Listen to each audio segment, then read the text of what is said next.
Check 1 2. Check 1 2.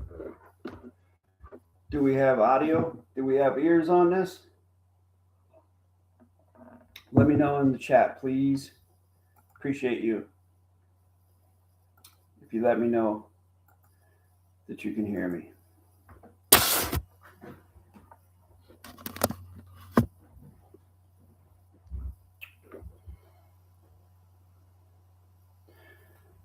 We have a decent amount of viewers over there on the premiere that I just did for my comments video. Check, check, check. Oh, yeah, you can hear me. So I'm hoping that some of those viewers come over here, and the ones that were chatty in the chat come on here and ask some questions. Get chatty in this chat, because in this chat, I can answer you directly. I can give you closure.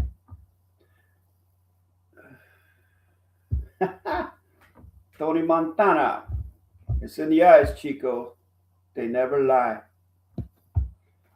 Love you, man. Thank you for being here.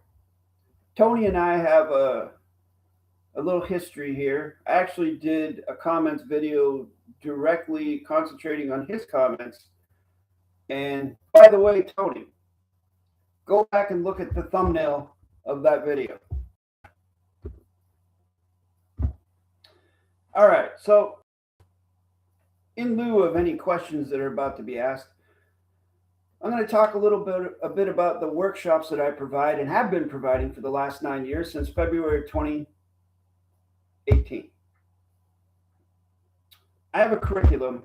I have a set curriculum with worksheets, everything, for about 8 or 9 workshops.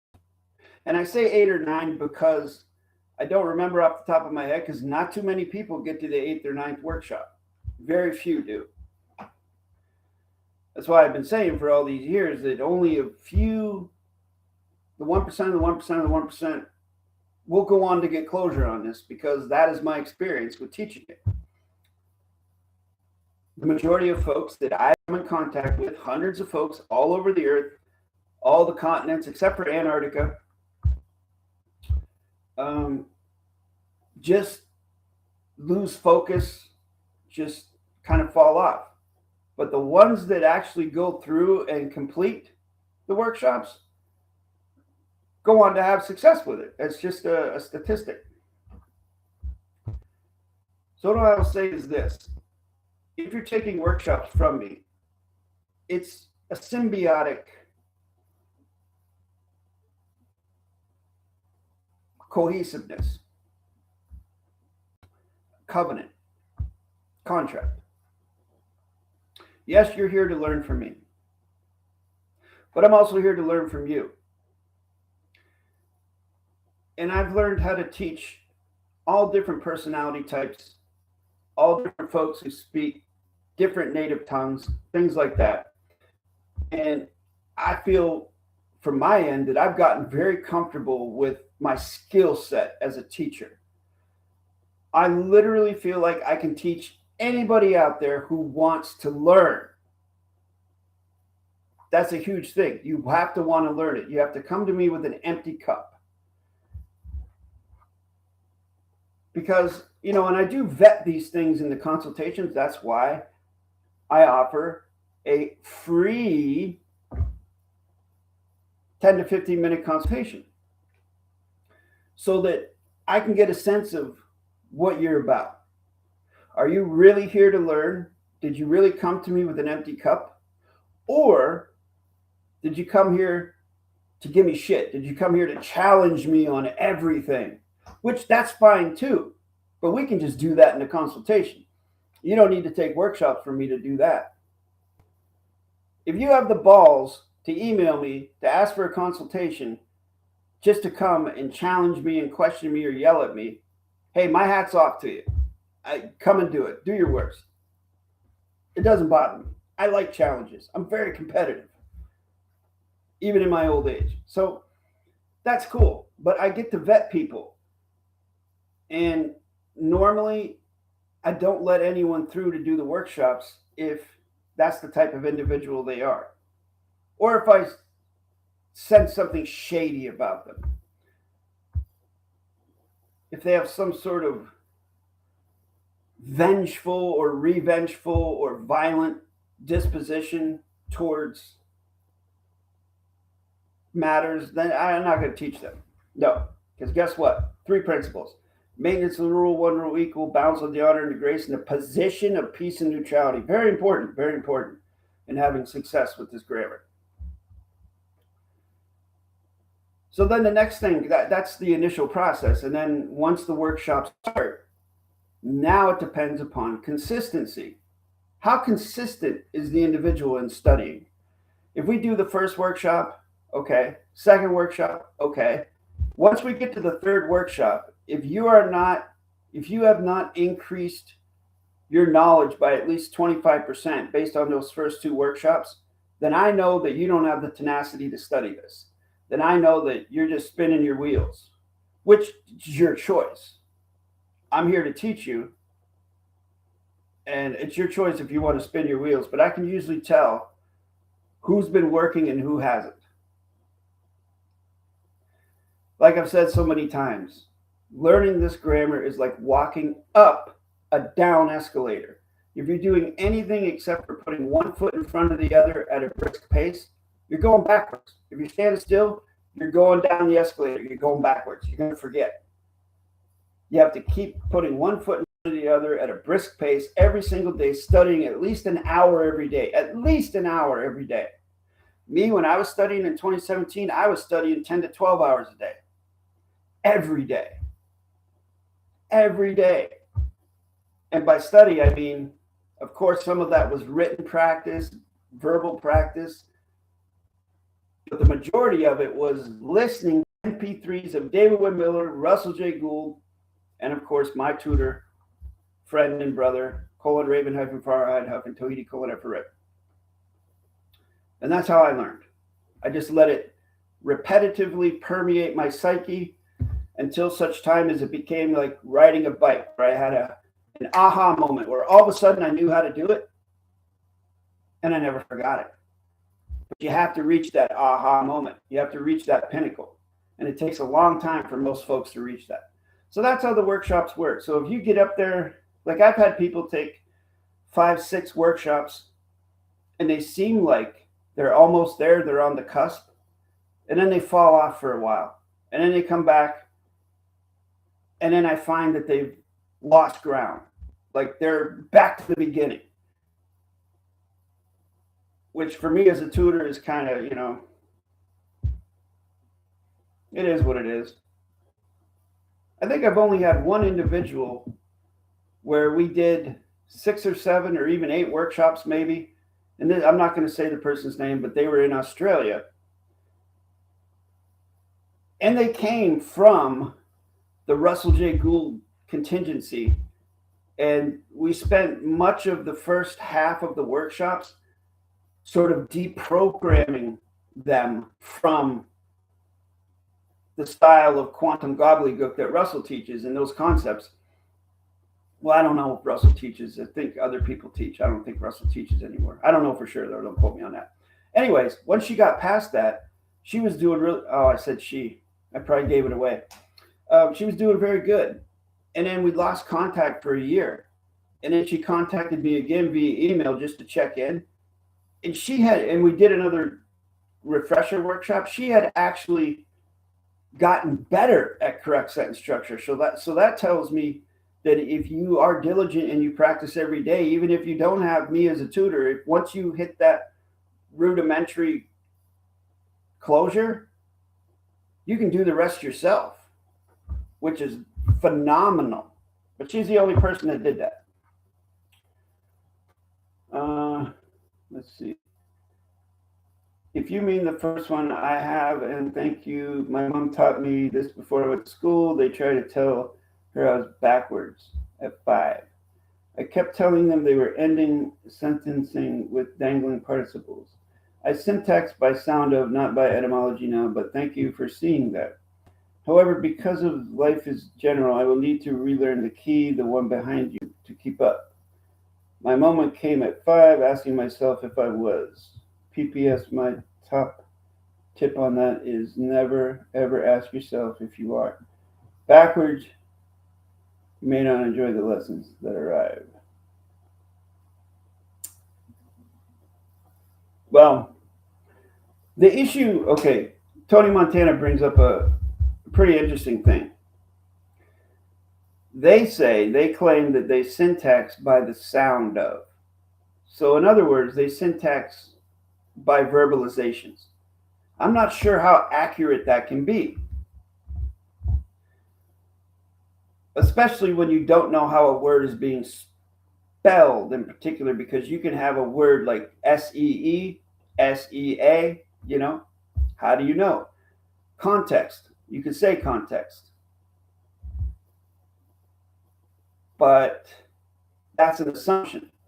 If you actually can put your senses on something and see the way it's spelled, that's volition.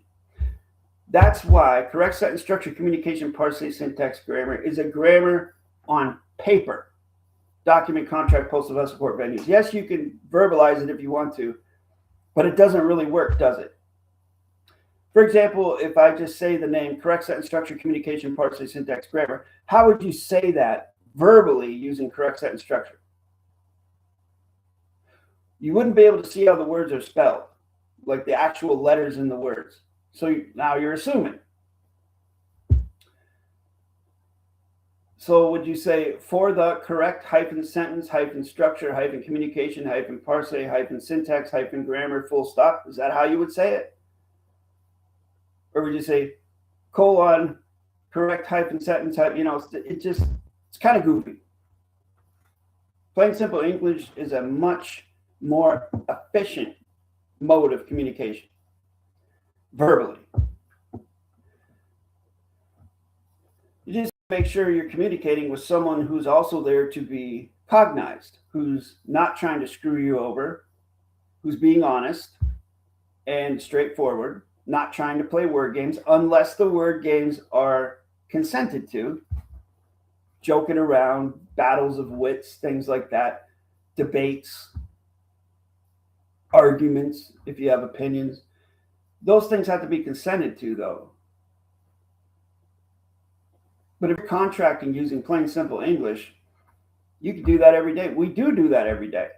Everyone here that speaks English does it every day because everything is contract.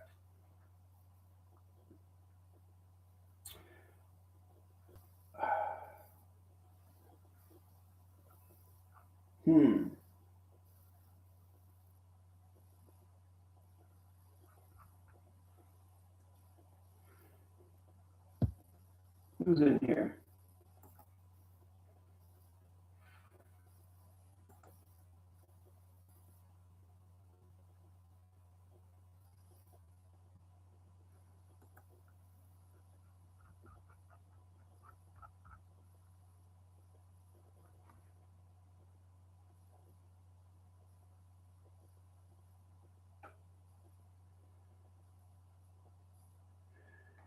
Speaking on also what Tony Montana said there about being 5, I don't even remember what I was doing at 5 years old. So you must have amazing powers of memory. Much of my childhood is blanked out. Some people say that's because that's what happens when there's severe abuse or something, which I don't know. I don't remember, so is what it is, right? Okay, I have no way of knowing how long I've been live here. Oh, there it is. I see it. 15 minutes. I think I'm gonna draw this to a close. I said what I wanted to say about the workshops. Correct, not accurate, but you nailed it. Some of the context is revealed by what speaking without speaking. How does one speak without speaking? That doesn't make sense. Do you mean communicate without speaking? Because to speak is to speak. You're saying something. It's a verbalization. How do you speak without speaking? I think you mean communicate without speaking. Yeah, I can communicate without speaking. I can contract by gesticulations, handshakes. I don't have to talk. I was a manager at a golf course for a few years, and I had to manage 25 to 30 individuals from all different countries, from Kazakhstan, Iraq, Afghanistan, Burma, which I don't know what Burma's called now, Puerto Rico, Cuba, China. And I had to explain to these people who did not, a lot of them did not speak English at all. Mexico, of course, how to do a job on a golf course. And a lot of that was through nonverbal communication, i.e. speaking without speaking, communicating without speaking. So I feel like that also helps in my skill as a tutor, in being able to communicate with folks who don't speak a lot of English. I'm very attuned to that. One other thing I wanted to mention to you, Tony Montana, my tutor, :Raven-Farhad-Tuki::F-R-N, years ago, when he was still in the spirit or motivated or enthralled by correct sentence structure, he was going so far as to syntaxing different sounds of verbalizations, like long vowels, short vowels, word particles, soft C, hard C, SH, all these things. He was going through working out a syntax system for verbalization. Now, I'm not quite sure how that turned out, but I'd have to say that it's nearly next to impossible to do that with consistency, because it's always open to interpretation, assumption, presumption. And I feel like when you're communicating with someone verbally and you can make eye contact with them, there's a lot of that that's not, there's a lot of communication being conveyed that's not heard. It's sensed, like psychologically, or dare I say, telekinetically, right? Am I right? You just know when you know what someone means. Or you get together with someone and someone starts a sentence and you end the sentence. It's the same type thing. It's a thing. It happens. It's a communication stream. It's like your shipping lanes, boom, locked together, and now you're in sync. Sort of like that. But I don't want to start sounding goofy here. But these are real things. These are tangible things that happen, especially with folks who are close, siblings that are close, spouses that are close, just people. It's just vibing, as the kids say, vibing. Aura. Yeah, by movement and tone, yeah, eye contact, honestly, but I don't mean for this type of communication. This is specific to contract, so to understanding, especially now. Facts, Tony Montana. Facts. Because a lot of people, I feel, a lot of people don't want to be understood.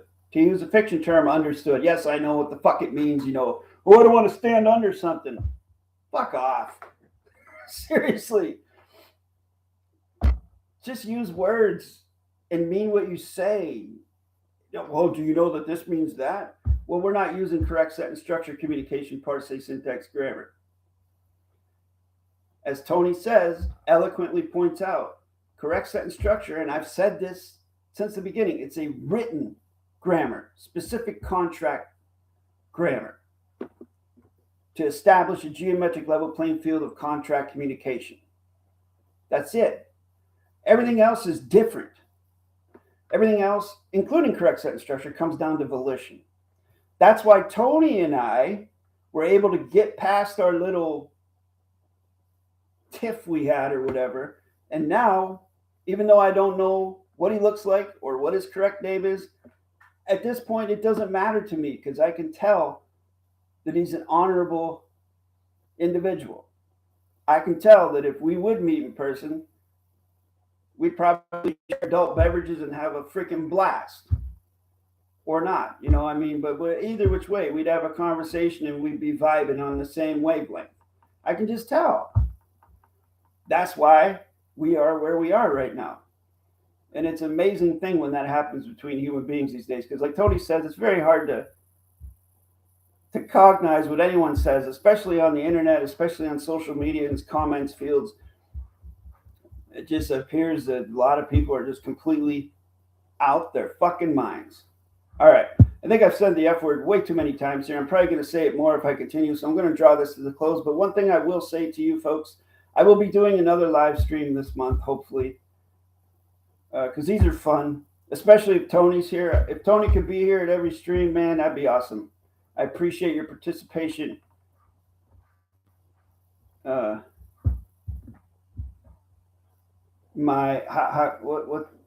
a good word phrase I could use for this?